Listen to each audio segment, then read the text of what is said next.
పొదుపు చేసేవాళ్లు ఎప్పుడూ ఓడిపోతూనే ఉంటారు. లేదా మీ సొంత ఇళ్ళు అది అసలు ఆస్తియే కాదు. ఇలాంటి మాటలు వింటే ఏమనిపిస్తోంది? ఇవన్నది రాబర్ట్ కియోసాకి. ఆయన ఫైనాన్షియల్ సలహాలు పాటించి లక్షల మంది కోటీశ్వరులయ్యారని కొందరంటే, లేదు అవి చాలా ప్రమాదకరమని మరికొందరు హెచ్చరిస్తూ ఉంటారు.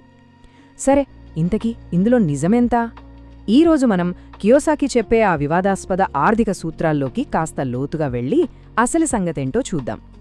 మనందరికీ చిన్నప్పట్నుంచి చెప్పే మొదటి పాఠమేంటి?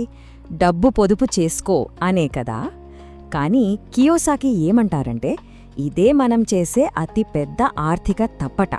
ఎందుకంటే ద్రవ్యోల్బణం అంటే ఇన్ఫ్లేషన్ మన పొదుపు విలువను ప్రతిరోజూ తినేస్తూ ఉంటుంది. అలాంటప్పుడు బ్యాంకులో డబ్బు దాచుకోవడమంటే దాన్ని మన చేతులతోనే కరిగించేయడం లాంటిదని ఆయన వాదన. ఇది ఆయన చెప్పే మొత్తం ఆర్థిక సిద్ధాంతానికి పునాది లాంటిది. మనలో చాలామందికి జీవితంలో అతిపెద్ద కల ఏంటి?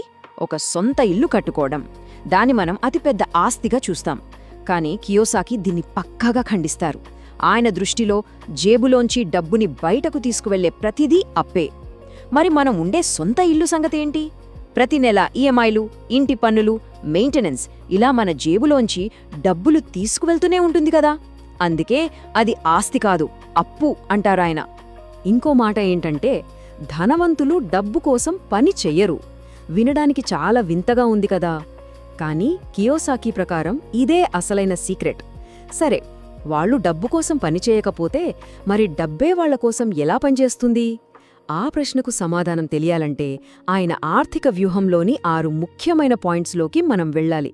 ఇప్పుడు వాటిని ఒక్కొక్కటిగా పరిశీలిద్దాం. ఓకే, ఈ 6 పాయింట్స్ ద్వారా కియోసాకి మైండ్ సెట్ని మనం అర్థం చేసుకోవచ్చు. ఫస్ట్, ఆయన ఆస్తులని, అప్పులని ఎలా చూస్తారో తెలుసుకుందాం. తర్వాత అప్పు వాడుకొని ఎలా ధనవంతులవ్వచ్చో చూద్దాం. ఆయన ఇన్వెస్ట్మెంట్ స్ట్రాటజీ ఏంటి?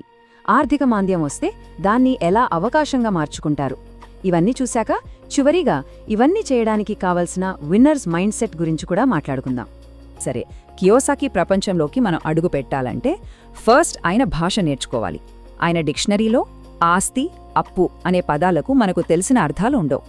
ఈ 2 పదాలను ఆయన ఎలా చూస్తారనే దానిమీదే ఆయన ఫినాన్షియల్ ఎంపైర్ మొత్తం ఆధారపడి ఉంది. కియోసాకి ప్రకారం ఒక వస్తువు ఆస్తి అవునా కాదా అనేది దాని కాస్ట్ మీద ఆధారపడి ఉండదు. అది ఎంత ఖరీదైనది అనేది ఇక్కడ పాయింటే కాదు. పాయింట్ అంతా ఒకటే. అది మన జేబులోకి డబ్బును తెచ్చిపెడుతోందా, లేక మన జేబులోంచి డబ్బును తీసుకెళ్లిపోతోందా? ఈ సింపుల్ కాన్సెప్ట్ని ఆయన క్యాష్ ఫ్లో అంటారు. అంటే డెఫినేషన్ చాలా సింపుల్.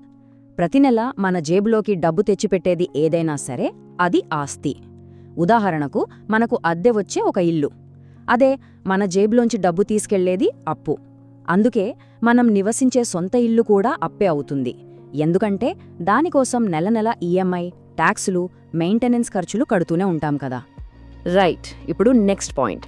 మనలో చాలామందికి అప్పు అనే పదం వింటేనే భయం. కానీ కియోసాకికి అదొక వెపన్, ఒక ఆయుధం. ధనవంతులు అవడానికి ఆయన ఉపయోగించే అత్యంత పవర్ఫుల్ టూల్ అదే. ఇది ఎలా ఉంటుందంటే, మనం చిన్నప్పుడు మోనోపోలీ గేమ్ ఆడేటప్పుడు హోటల్స్ కొనడానికి బ్యాంక్ నుంచి లోన్ తీసుకుంటాం కదా, అచ్చం అలాగే. తెలివిగా వాడితే అప్పే మనల్ని ధనవంతుల్ని చేస్తుందని ఆయన నమ్ముతారు. ఆయన చెప్పేది ఉత్తమాటలు కాదు, చేసి చూపిస్తారు. రిపోర్ట్స్ ప్రకారం ఆయన వ్యక్తిగత అప్పు సుమారుగా $1 బిలియన్. ఆ నంబర్ వింటేనే మనకు గుండె ఆగినంత పనవుతుంది. కానీ కియోసాకికి మాత్రం ఇది తన స్ట్రాటజీలో ఒక భాగం అంతే. ఆయన లాజిక్ చాలా విచిత్రంగా ఉంటుంది. ఆయనేమంటారంటే, మీరు బ్యాంకుకి $1,00,000 బాకీ ఉంటే అది మీ ప్రాబ్లం. అదే మీరు బ్యాంకుకి 100 కోట్లు బాకీ ఉంటే అది బ్యాంక్ ప్రాబ్లం. ఎందుకంటే అంత పెద్ద మొత్తంలో మిమ్మల్ని దివాళా తీయనివ్వడం బ్యాంకుకే నష్టం. అందుకే వాళ్లే మనతో కాంప్రమైజ్కొస్తారు. ఇదే ఆయన ఫిలాసఫీ. ఇక్కడే మనకు ఇన్వెస్ట్మెంట్ ప్రపంచంలోనే 2 పెద్ద మనుషుల మధ్య ఉన్న తేడా కొట్టొచ్చినట్టు కనిపిస్తుంది. ఒకవైపు కియోసాకి అప్పుతోనే నేను ధనవంతుడినయ్యాను అంటారు. మరోవైపు వారెన్ బఫెట్ అలా చేయడం తెలివి తక్కువతనం అంటారు. బఫెట్ చెప్పేది మనలాంటి సాధారణ ప్రజలకు సేఫ్ రూట్. కానీ కియోసాకి చెప్పేది మాత్రం రిస్క్ తీసుకుని ధనవంతులు అవ్వాలనుకునే వాళ్ల కోసం. రెండూ పూర్తిగా వేరువేరు దారులు.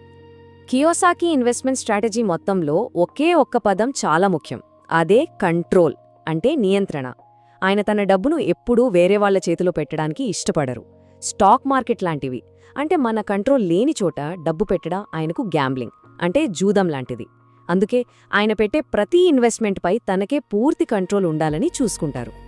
అందుకే ఆయన ఎప్పుడూ స్టాక్ మార్కెట్, మ్యూచువల్ ఫండ్స్ లాంటి వాటికి చాలా దూరంగా ఉంటారు. ఎందుకంటే వాటిపై ఆయనకు జీరో కంట్రోల్ ఉంటుంది.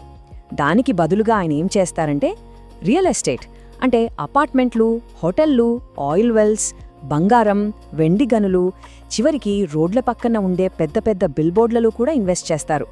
ఎందుకంటే ఈ ఆస్తులన్నిటినీ ఆయన డైరెక్ట్గా మేనేజ్ చేయగలరు, వాటి పనితీరును ప్రభావితం చేయగలరు.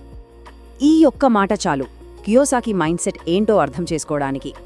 నేనొక ఎంట్రప్రెన్యూర్, ఓడిపోయేవాణ్ణి కాదు, ఆయిల్ వెల్ నా కంట్రోల్లో ఉంటుంది అని అంటారాయన.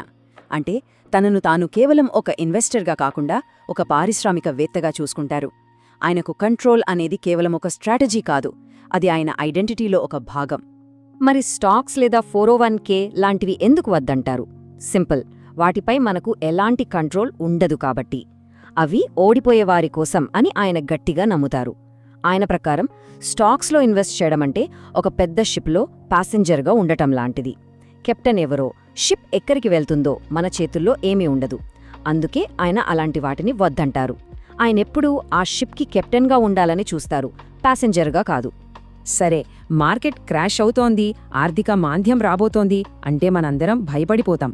కానీ కియోసాకి మాత్రం సరిగ్గా అలాంటి టైం కోసమే ఎదురుచూస్తూ ఉంటారు. ఆయన దృష్టిలో ఒక ఎకనామిక్ క్రైసిస్ అనేది ప్రమాదం కాదు, లైఫ్లో వచ్చే అతిపెద్ద ఆపర్చునిటీ. ఎందుకలా అంటారో ఇప్పుడు చూద్దాం. ఎందుకంటే మార్కెట్ క్రాష్ అయినప్పుడు ప్రతీదీ సేల్కి వస్తుంది. అందరూ భయంతో తమ ఆస్తులను చవగ్గా అమ్ముకుంటుంటే కియోసాకి మాత్రం షాపింగ్కి వెళ్తారు. అప్పుడు ఆయనకు ఇష్టమైన ఆస్తులన్నీ భారీ డిస్కౌంట్లో దొరుకుతాయి. ఫర్ ఎగ్జాంపుల్, 2008 ఫైనాన్షియల్ క్రైసిస్ టైంలో అందరూ భయంతో వణికిపోతుంటే ఆయన ఫీనిక్స్ సిటీలో రియల్ ఎస్టేట్ను చాలా చవగ్గా కొని ఆ తర్వాత కొన్ని కోట్ల లాభం సంపాదించారు. అసలు అమెరికా ఆర్థిక వ్యవస్థ కూలిపోతుందనే కియోసాకి ఎందుకంత గట్టిగా నమ్ముతారంటే ఆయన చెప్పే లెక్క చాలా సింపుల్.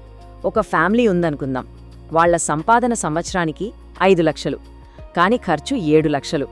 ఏమవుతుంది? అప్పుల్లో కూరుకుపోతారు. అమెరికా ప్రభుత్వం కూడా ప్రతి సంవత్సరం దాదాపు $2 ట్రిలియన్ నష్టంతో, అంటే సంపాదన కన్నా ఎక్కువ ఖర్చుతో నడుస్తుందని, ఇది ఖచ్చితంగా దేశాన్ని దివాళా తీస్తుందని ఆయన హెచ్చరిస్తున్నారు. తన వాదనకు సపోర్టుగా కియోసాకి జింబాబ్వేని ఉదాహరణగా చూపిస్తారు. జింబాబ్వే ఇప్పుడు ఏం చేస్తోందో అమెరికా కూడా అదే చేస్తోంది.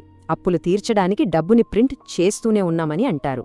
జింబాబ్వే ఇలాగే విపరీతంగా డబ్బుని ప్రింట్ చేసి తన కరెన్సీ విలువను పూర్తిగా నాశనం చేసుకుంది. అమెరికా కూడా అదే దారిలో ఉందని, డాలర్ విలువ పడిపోవడం ఖాయమని ఆయన వార్నింగ్. అయితే ఇన్ని స్ట్రాటజీలు, ఇన్ని ప్లాన్స్ ఉన్నా కియోసాకి ప్రకారం ఇవన్నీ నిలబడేది ఒకే ఒక పునాది మీద. అదే విన్నర్స్ మైండ్ సెట్. సరైన మైండ్ సెట్ లేకపోతే ప్రపంచంలోనే బెస్ట్ ఫినాన్షియల్ ప్లాన్ కూడా ఫెయిల్ అవుతుందని ఆయన గట్టిగా నమ్ముతారు. ఈ మైండ్ సెట్లో మొదటి విషయం ఏంటంటే తప్పుల్ని చూసే విధానం. కియోసాకి ప్రకారం మనం మనుషులం, తప్పులు చేస్తూనే నేర్చుకుంటాం. కానీ మన స్కూల్ సిస్టమ్ ఏం చేస్తుంది? తప్పు చేస్తే శిక్షిస్తుంది, భయాన్ని మనలో నాటుతుంది. దీనికి పూర్తి ఆపోజిట్గా ఆయన మిలిటరీలో పైలట్గా ఉన్నప్పుడు ఫెయిల్ అవ్వడం కోసమే ట్రైనింగ్ ఇచ్చేవాళ్లట. ఒక హెలికాప్టర్ని ఎలా క్రాష్ చేయాలో రోజుకు 5 సార్లు ప్రాక్టీస్ చేయించేవాళ్లట. ఎందుకంటే నిజంగా క్రాష్ అయినప్పుడు ఎలా బయటపడాలో తెలియాలి కదా. అందుకే ఆయన ఏమంటారంటే, జీవితంలో అతిపెద్ద తప్పు చేయడం కాదు, చేసిన తప్పు గురించి అబద్ధం చెప్పడం. కియోసాకి జీవితాన్ని ఒక్క మాట పూర్తిగా మార్చేసింది. ఆ మాట అన్నది ఆయన గురువు బక్మిన్స్టర్ ఫుల్లర్.